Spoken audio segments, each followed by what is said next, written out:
let's unpack this. We've got a source here that promises, well, quite a journey.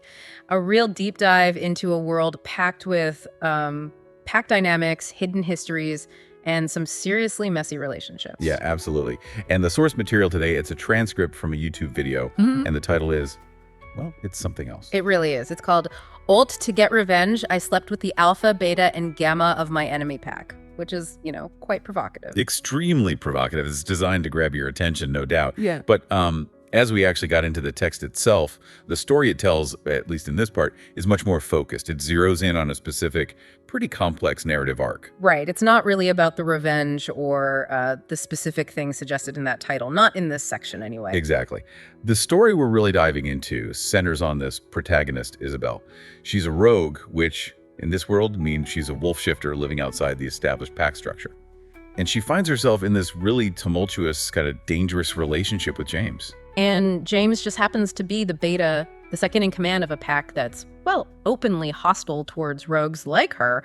So the conflict is baked in right from the start. Precisely. So our mission today really is to guide you through the actual story that unfolds in this transcript. We're going to pull out the core story beats, try to understand what makes these characters tick, their motivations. And uncover some surprising reveals about their past, definitely. And really get a handle on the emotional stakes involved in this whole tangled web of loyalty, love, and conflict. We'll try to make sense of the drama for you. Yeah, leave you well informed about this particular narrative. We'll be focusing mainly on Isabelle, our rogue protagonist, James, who's the conflicted beta, and also her fated mate. That's a big concept here we'll get into. And then there's Ben, Isabelle's fiercely protective older brother, Ryan, the pack alpha, who seems pretty controlling, and some other key figures like Christina and other rogues who pop up. So let's jump right in where this narrative thread really picks up. It starts with what seems like a simple first date, but it's anything but simple. Right, section 1. It sets up this tumultuous beginning, dates, secrets, rising tensions. And the setting for this first date between Isabelle and James is immediately striking. It really is. It's described as a secluded street, kind of ominous, no cars, no people around. Leads to this hidden pop-up Mexican restaurant in a bright blue house. Isabelle actually thinks it looks like a horror movie setting as they're walking up. Yeah, creepy. But then there's this amazing contrast when they step inside. Oh, totally. It's suddenly incredibly lively, right? Welcoming. It's this wall of sound, the smell of chilies and cumin, frying tortillas, loud voices yelling in Spanish, musicians playing, even kids playing cards under tables. It feels warm, vibrant, almost aggressively normal compared to their reality. And that contrast just throws the dynamic between Isabelle and James into sharp relief, doesn't it? There's this immediate nervousness tension you could cut with a knife. Definitely. And it stems directly from that existing hostility between James's pack and rogues like Isabelle. She even jokes, maybe half jokes, "Did you bring me here to murder me?" And she specifically mentions Ryan's recent brutal attack on her. So it's right there, front and center. Which James reacts to with, visible horror. It shows he knows exactly how violent his pack can be, even if he wasn't personally involved in that specific attack. But somehow, despite all that baggage, the date finds these moments of real warmth and connection. It does. The food sounds incredible, first off. Some of the best she's ever tasted, apparently. Yeah. And there's this warmth from Linda, who seems to run the place or knows James well. She hugs him like a son, pinches his cheek. Yeah, it gives him that look of love mixed with total humiliation that makes Isabelle smile. Little moments of light, Exactly. And their conversation starts peeling back layers. They talk about James loving cooking, which Isabelle admits she's too impatient for. Prefers quick diner food or her brother Ben's cooking. But then it gets deeper. They touch on this shared vulnerability, losing their parents young. Yeah, a really touching moment discussing how that loss changed them, shaped who they are now. Yeah. It's a raw point of connection between them. And this leads James into making this really surprising confession. I mean, here he is, the beta, second in command. Right, you'd think he has it made. But no, he reveals he's deeply unhappy in that role. He actually wishes he could be a rogue, like Isabelle. Feels tied down by the pack, like he's losing himself. That's a huge insight into his character and maybe into how rigid pack life is in this story. Status doesn't equal happiness, clearly. And Isabelle, she acknowledges the hardship of being a rogue too. The constant vigilance, being always on high alert.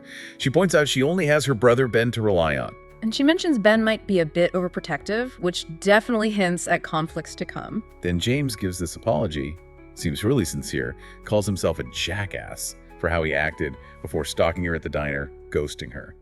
promises to do better. Acknowledges how tough it is navigating being beta while being potentially mated to an outsider. Right, and mated here means that fated mate concept. This predetermined, powerful bond that's supposed to be central for wolf shifters. It's a huge deal in this world. So they make a pinky promise, share this hope for their mateship. It builds this sense of possibility, despite everything stacked against them. And the date ends really romantically, near this old oak tree. The description is super sensory, sharing flan, his scent, his taste, the searing heat of his touch, and then their first kiss. Yeah, it's depicted as like everything she imagined, pulls her into this giddy state, feeling like she's about to tip off the face of the earth, a really powerful reaction to that mate bond. But that high, it comes crashing down the second she gets home. She's still all happy and giddy from the kiss. Walks into the house, thinks Ben isn't home, feels relieved. Only for Ben to suddenly pop out from behind the wall at the top of the stairs, scares her half to death, and his whole demeanor is just off. Totally. Glaring, oddly still, immobile. Not his usual playful self at all. He's clearly furious. And he just launches right into it, accuses her. Yeah. She wasn't where she said she was. He knows because he called her friend Sharon, who was home all night. Shows he's been actively checking up on her. And Isabelle immediately throws it back at him. She saw him meeting with dangerous rogues last week. You can feel her frustration boiling over being kept in the dark, excluded from stuff that directly impacts her life, especially with the pack tensions rising. Ben's excuse is, well, it's pretty dismissive from Isabelle's point of view. He says she isn't mature enough for those conversations, plays the older brother card. His job is to protect her. Right, that classic line, the less you know, the more protected you are. Which sounds good, maybe, but in a dangerous situation like this, knowledge could actually be protection. And his idea of protection, serious restrictions. She's only allowed out for work, gas, and food, no more mall trips with Sharon, and significantly, no more midnight runs. Which makes Isabelle wonder, how did he even know about those? Her private moments. And the final blow in this whole confrontation, Ben physically locks her in her room until dawn, takes a key out of his pocket. Wow, not just grounded, actually locked in. Yeah, it's physical confinement. It just shatters the good feeling from the date and leaves her shocked, desperate. And it sets up this huge conflict right within her own family. And that family tension bleeds right into the external pack pressure as we get into section 2. Pack pressure, betrayal, and a second chance.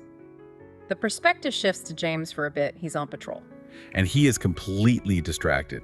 Can't stop thinking about Isabelle, even 2 days later.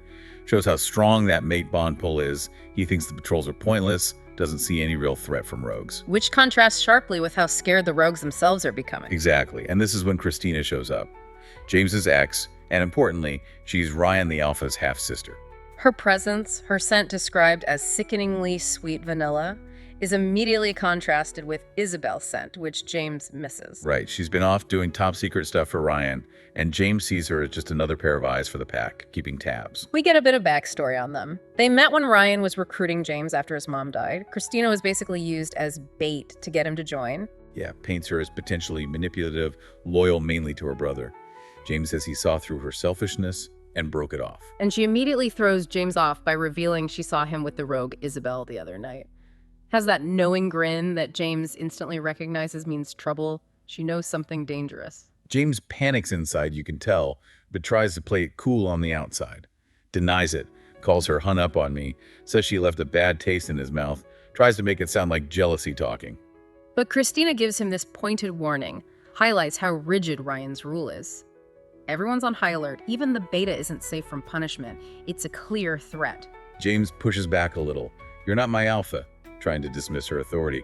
It's defiant, but probably risky given who she is. And afterwards, you see how scared he really is. Relieved she's gone, but terrified she'll tell Ryan. He realizes texting Isabelle is too risky because Ryan tracks texts for protection, another controlling move by the alpha. He even worries Ryan already suspected something, like instinctually, when he attacked Isabelle earlier, and this sighting will just confirm it. This internal conflict for James is huge. He feels like a coward, knows a stronger man would stand up for his mate, but he believes keeping it secret is the only way to protect Isabelle. And let's be honest, probably to protect his own position in the pack too. He feels trapped by it. It shows the tough choices this mate bond forces on people in these rigid societies. Meanwhile, Isabelle's dealing with the fallout from Ben. She confides in Sharon at the diner. And Sharon is just a rock star friend here. Covers for Isabel's absence, totally supportive, doesn't even make a big deal about Isabelle being a rogue, just focuses on the human side of the mess. This conversation really clarifies the central conflict for you, the listener. You've got the aggressive local pack, the rogues maybe trying to band together to survive, and Isabelle stuck in the middle, a rogue mated to the enemy's beta. It's intensely dangerous. Isabelle reviews she actually followed Ben to a church meeting. Saw a whole room full of rogues talking about the situation, wanting to train, defend themselves. And her anger at Ben just pours out, still calling her not mature enough, saying the less I know, the better. She feels like Rapunzel, locked away, treated like a child. Sharon gives some pretty solid advice, acknowledges how insane the situation is, calls it a wolf shifter bad rom-com, which is kind of perfect. Yeah. Her main point is rooted in that fated mate idea. Isabelle has to talk to James, really hash everything out. Because with fated mates, honesty is key. There's often only one real shot to make it work. That advice spurs Isabelle into action. She needs to plan a second date. James helps by sending a handwritten note with his number. Says it's the last time I'll ever write you a note so they can text like two normal people. Even just getting his number feels like a step towards normalcy, which just highlights how not normal their situation is. Isabelle then cooks up this super elaborate cover story to get past Ben. Involves Sharon and another friend, Lisa, going to the farmer's market, Lisa dressing up like Isabelle as a decoy. The detail is wild, right? Lisa wearing a scarf, sunglasses, mimicking Isabelle's look. It shows the high stakes, the sheer effort needed just for a date. There's this thrill described, though, in the planning. Balancing out the risk, their meeting spot. A hitting waterfall on pack territory, right in James's patrol area. Which immediately cranks up the tension again. James is nervous. Isabelle is scared, asking if the pack can see them. James promises to keep her safe, but the location itself is just a physical symbol of the danger they're in. The picnic setup is described as adorable. James clearly made an effort, but Isabelle can't relax. The underlying tension, knowing they need to have the talk, keeps her on edge. And that crucial conversation dives us right into Section 3, the reckoning, demanding honesty, and facing consequences. Isabelle doesn't beat around the bush at the waterfall. Not at all. She goes right at him. She knows the pack is hostile. She knows Ryan is violent. She felt it. Why didn't James tell her about these huge dangers? James visibly struggles. He pales, feels guilty, can barely get words out. Just these hesitant phrases like, I didn't, I don't, shows his conflict, but his inability to just say it is maddening for her. Isabelle presses the point. It's basic relationship stuff, right? But especially for fated mates in their world. Dates are nice, but a real connection means facing the obstacles together. Honesty is essential. James gets anxious, asks if she wants to break up, links it right back to his loyalty conflict. The pack, they're my family. He admits he doesn't know how to tell them about her, thinks they won't accept an outsider. Oof, that word outsider hits hard. Isabelle demands to know his feelings about her, not just the pack's likely reaction. She makes it clear, if she's risking everything for him, he has to defend her. He has to tell them. James pleads for secrecy. Wants to keep it just the two of us, separate from the pack world. Wants to keep things compartmentalized. But Isabelle knows that's not enough. Not for what their bond is supposed to be. She gives him an ultimatum. That's not a real relationship. Stands up, leaves, spills her soda. A messy, tense end to date number 2. And the fallout is rough. Isabelle's a mess back at work, hasn't slept, breaking plates. Sharon helps her, being that supportive friend again. Sharon delivers another note from James. A handwritten letter this time. He says it's harder to ignore a letter than a text, showing he's really trying to reach her. Yeah, he wants to meet, says he's ready to talk, wants to make it work, apologizes for the mess I've made, and crucially, he signs it, Love James. That word love, after their fight, is what hooks Isabelle. Makes her consider meeting him again. But first, she has to escape Ben. He's watching her like a hawk now, trying to wait on her hand and foot, which just makes her feel even more like a prisoner. Her escape plan is pretty clever, shows she's getting bolder. Loosen the tap on Ben's already leaky bathtub to cause a flood. She doesn't even feel guilty, feels he deserves it after locking her up. She times it perfectly. Orders Ben's favorite pizza for when his show is on, uses the TV and doorbell noise as cover. There's this brief, almost sad moment of normalcy. Eating pizza together almost makes her change her mind. But she goes through with it. Flood happens, Ben's distracted, Isabelle climbs out the window, runs into the woods, meets James, breathless from running and adrenaline. Just needed to get away from the house, from Ben's control. James seems agitated, wants to stay near the edge of the clearing, maybe already sensing trouble. Isabelle suggests they shift to wolf form to talk easier. It's a sign of intimacy in their world. James hesitates, but agrees. And in wolf form, James finally says what she needs to hear. Yes, he reveals his plan. He will tell the pack about her tomorrow, reason with them, a huge step. And he declares if they don't accept her, he'll leave the pack. Then the big one. You're more important to me than the pack. You're more important to me than anything, Isabelle. I love you, said nose to nose in wolf form. Finally, seems like his words and feelings are aligning. Isabelle is just filled with joy, hope, bumps noses with him, thinks their relationship might actually be official tomorrow. It's his perfect moment of hope. Which is immediately shattered. Howls. Sounds a pause getting closer. James tries to dismiss it as guards, but he sounds unsure. Something's wrong. The chase is on. Isabelle sprints, but runs right into 7 other wolves. They were waiting. The description of her capture is brutal. Yeah, Mal's grabbing her paws, flipped onto her back, dragged, snout whacked, physically overwhelmed, reduced to a whimpering animal. It's terrifying, humiliating. She wakes up injured in a cold, white, windowless room. Prisoner again. Guards make her get up. And that kicks off Section 4, the pack's judgment and a family secret. She's taken to Ryan's office, describes it as a supervillain's lair. Yeah. Ryan's sitting there, fingers steepled, narrowed eyes, the picture of cold authority. And Ryan's just chillingly charismatic but cold, acts like he doesn't even remember attacking her before, says, "Nice to meet you." Isabelle suspects he used that memory-tampering tea on the pack afterwards. A convenient plot device for controlling narratives in this world, seems like. He spins this completely fake story about her capture. Found her near the boundary, she got aggressive, then just collapsed from exhaustion, so they kept her for resting. Isabelle sees right through it, obviously, but plays along sarcastically. Still defiant, even as a prisoner. The accusation is simple. Trespassing near Packland, even though she lives in town. Ryan says being near it is as good as trespassing.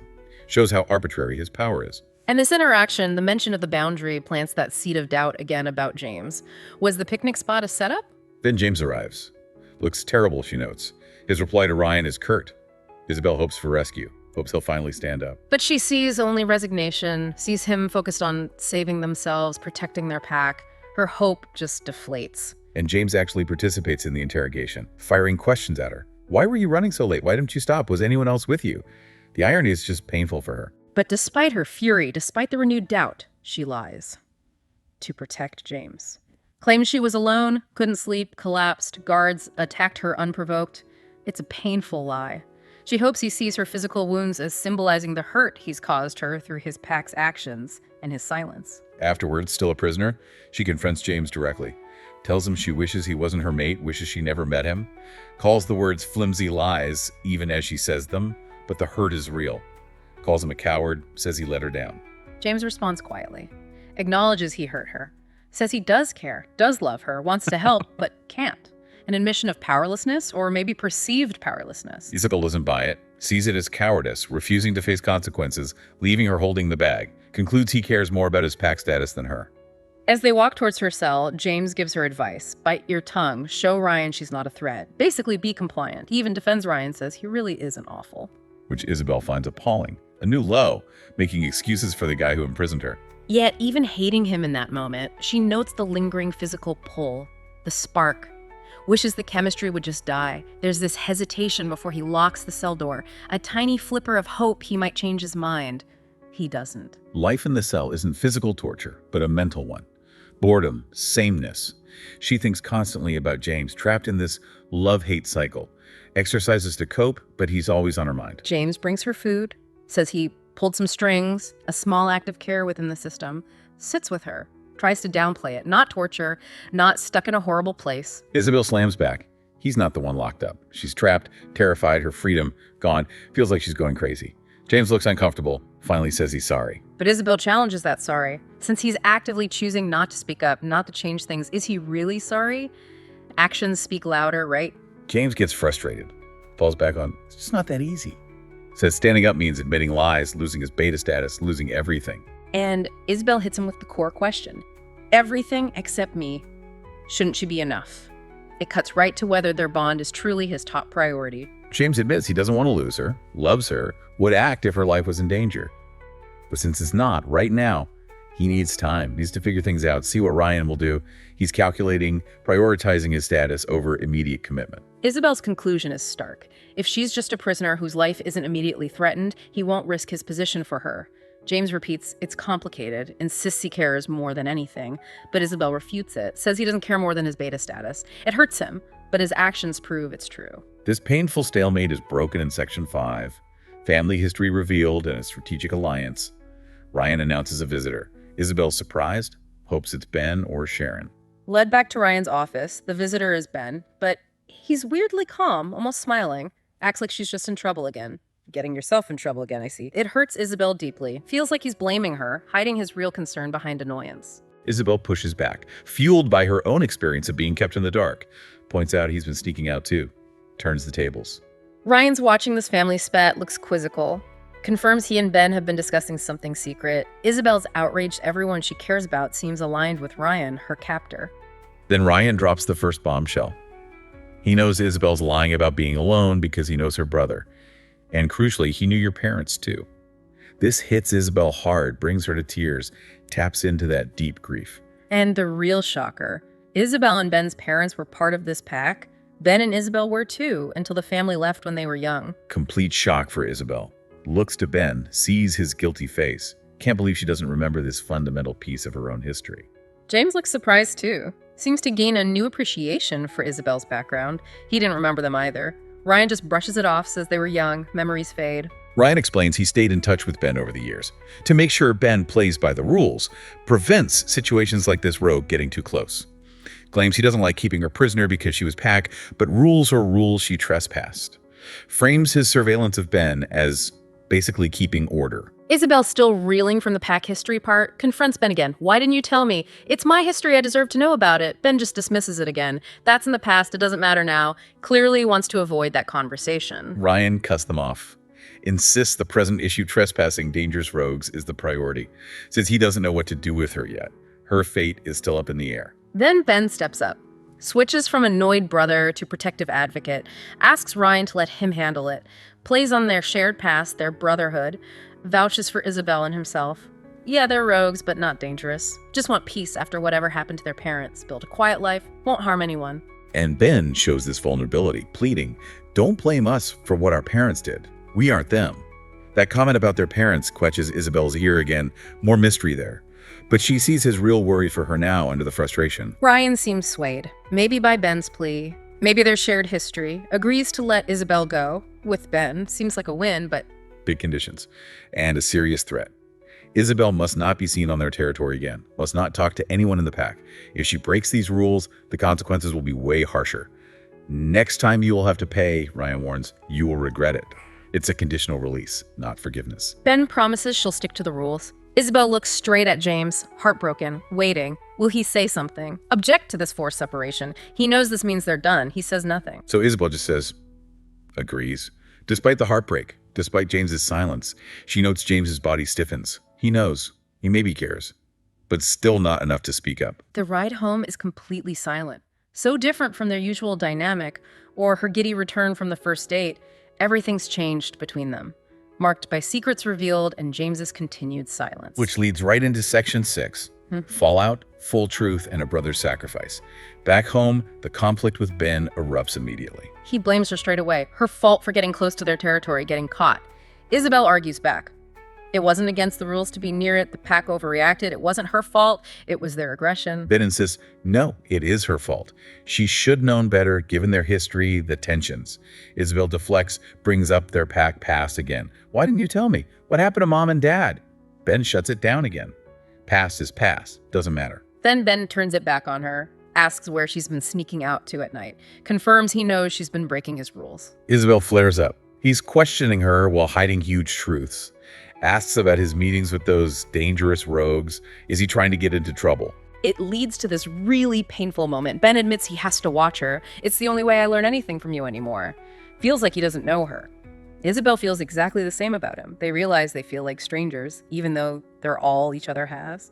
Shows the damage the secrets and conflict have done. Isabelle feels completely lost. James is gone. Her parents are a mystery. Now Ben feels like a stranger. Decides she needs space, needs to leave the house, get away from him, from all of this. Runs upstairs, packs a bag, realizes Sharon is the only person left she feels she can rely on. As she's leaving, Ben asks where she's going. Isabelle hesitates, then tells him Sharon's. Ben asks, "Are you telling the truth this time?" Acknowledging her lies. Isabelle admits she has been lying, especially about the Ryan incident. A moment of honesty, finally. Their goodbye is sad, strained. Ben says it's probably for the best she leaves for a bit. They manage an "I love you," shows the love is still there, buried under the hurt. Isabelle goes straight to Sharon, shows up unannounced, apologizes, but Sharon is just pure welcome, no judgment. Offers tea, suggests cooking together something normal, calming, gives her space, unconditional support. Isabelle just spills everything. Tells Sharon the whole story, the date, capture, prison, James, Ben, the pack history reveal. Huge relief just letting it all out. Sharon listens, sympathizes, that's a lot, acknowledges the insane pressure Isabelle's under. Isabelle admits she's totally confused, lost. And right then, a knock at the door. It's James. Sharon looks torn, protective, but recognizing the bond. James wants to talk. Isabelle hesitates. Does she even want to see him? But her heart speeds up. Why is he here now? They sit at the table. Sharon gives them space. Isabelle immediately confronts him again. "Why didn't you stand up for me when my freedom was on the line?" Calls it beyond a betrayal. James repeats his familiar lines. Sorry, it's complicated. Not a good excuse. She deserves better. Still insists she doesn't get the pack dynamics because she's a rogue. It's still different, he says. Still that perceived gap. Then he drops the other bombshell, the one linking back to Ryan's comment, Ben's weird remark. James came to tell her why her parents were kicked out. His info, the pack story, is her father killed someone. Isabelle is shocked, but her gut reaction is instant denial. Obviously not true, she says. Can't take it seriously. Her father wouldn't do that. James insists that's the official reason according to pack history. Maybe wrongly accused, but that's the story. This revelation, even doubted, gives Isabelle a fierce new purpose. Clear her father's name, understand the real story. James warns her it could be dangerous. Isabelle basically dismisses his opinion now. She has a goal. And this sparks a strategic shift in her thinking. Right. She realizes James, as Beta, is her connection, her key into the pack. He could be useful in finding the truth about her dad. So she changes her tune completely, apologizes for their fight, says she needs time to think, agrees to meet him at their spot tomorrow night. James is visibly happy, thinks they've reconciled, they kiss. But it's loaded, isn't it? Is she genuinely softening, or is this purely strategic now? Using the connection to get answers leaves you wondering. Meanwhile, we get a quick peek into Ryan's head.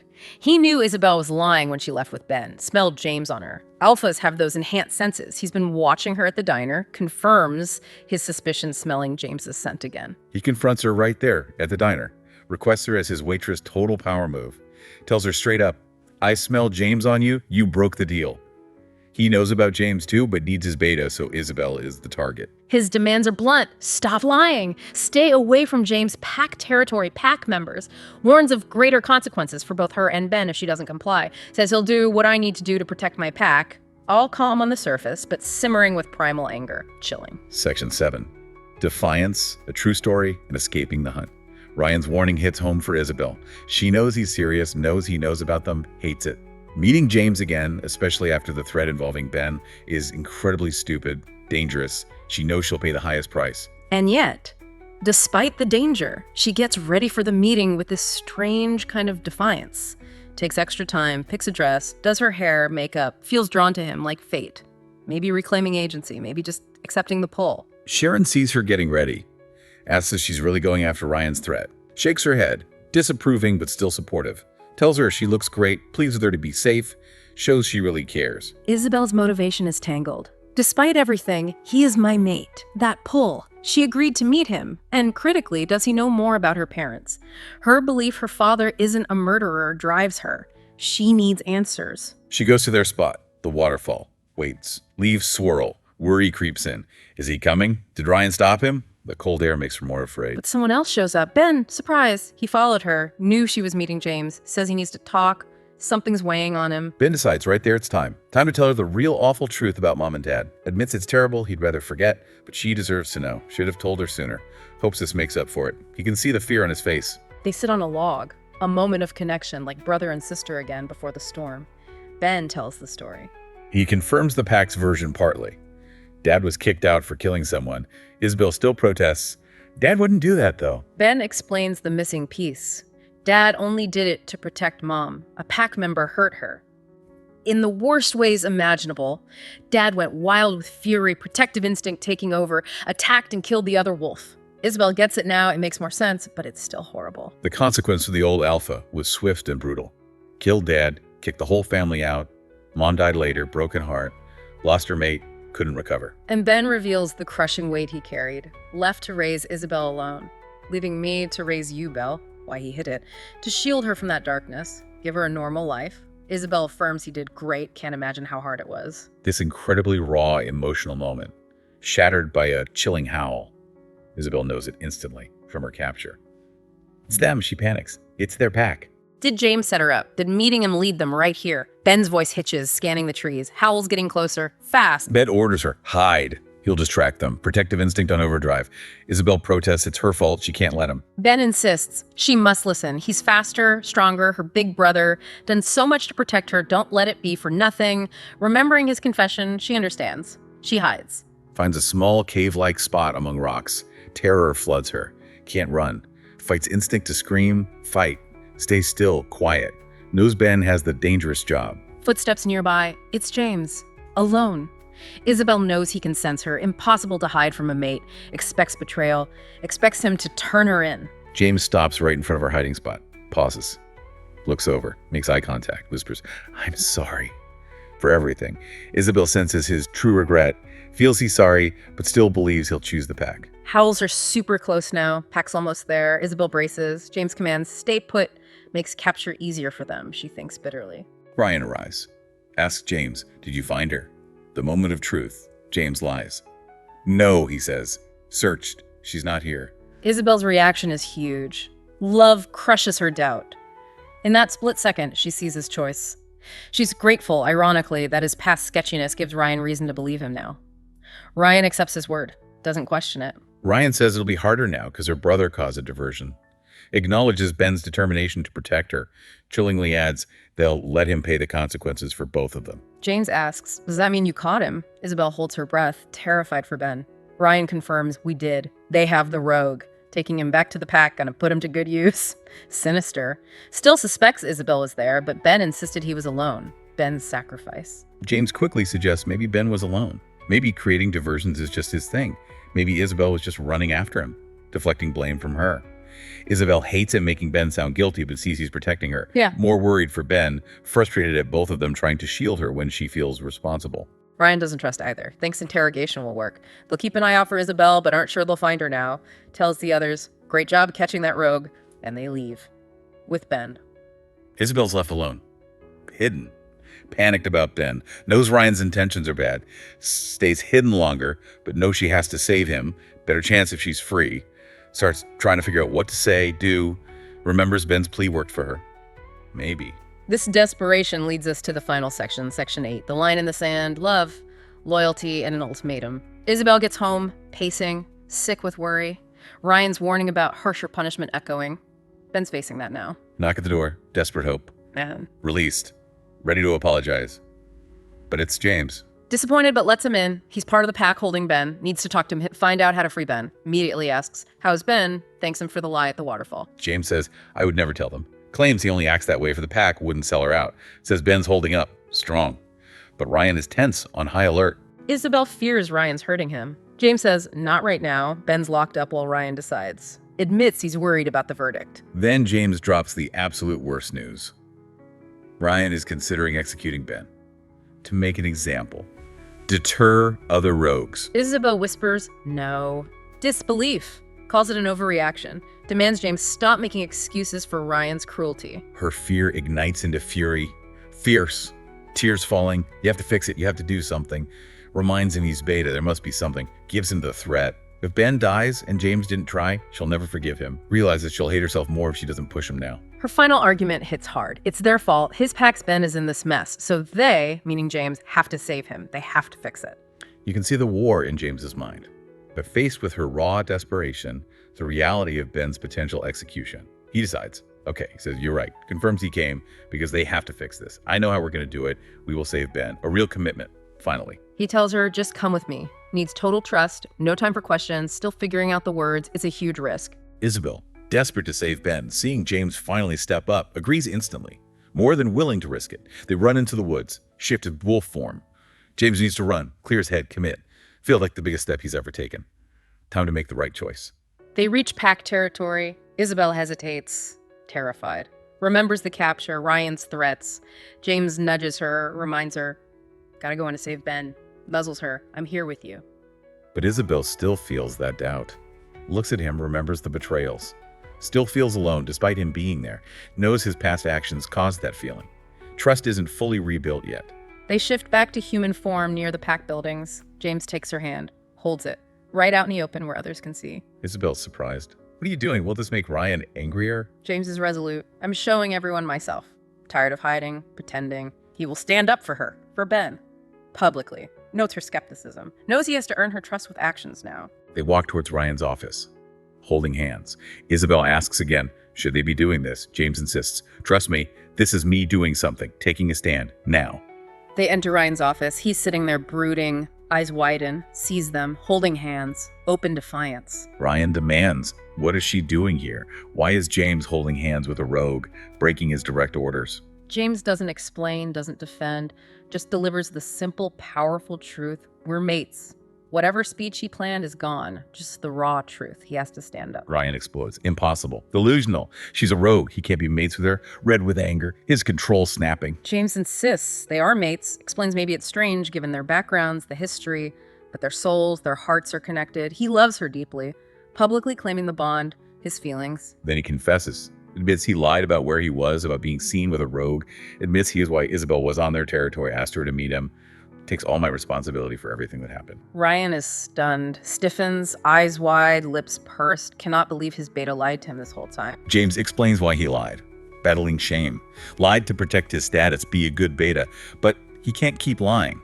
Not now. Ryan must accept the bond. Ryan refuses flat out. Prejudice wins. If it were anyone else, maybe. But his beta, mated to a rogue, absolutely not. A hard line drawn. Faced with this rejection, James delivers his ultimatum. Then you'll lose me as your beta.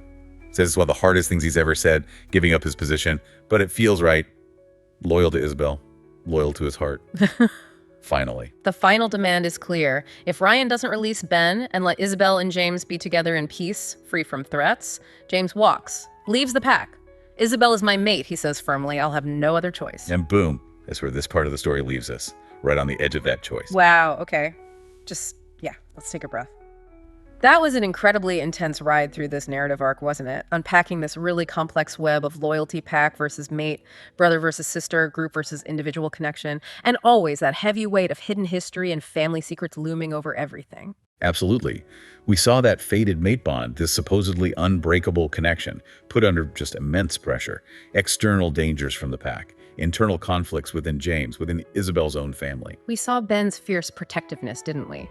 Leading to that painful sacrifice, willing to put himself right in the line of fire for Isabelle, and revealing that devastating hidden history in the process. And Ryan, the alpha, his rigid control, his threats, the manipulation, and learning how his own history with Isabelle's family shaped his actions, even towards someone he didn't initially connect to his pack's past. James, the beta, his struggle was just profound. Between duty, status he seemed trapped by, and this undeniable love for Isabelle. His journey here was about these small steps, betrayals, and then finally this huge, dramatic decision to align his actions with his heart.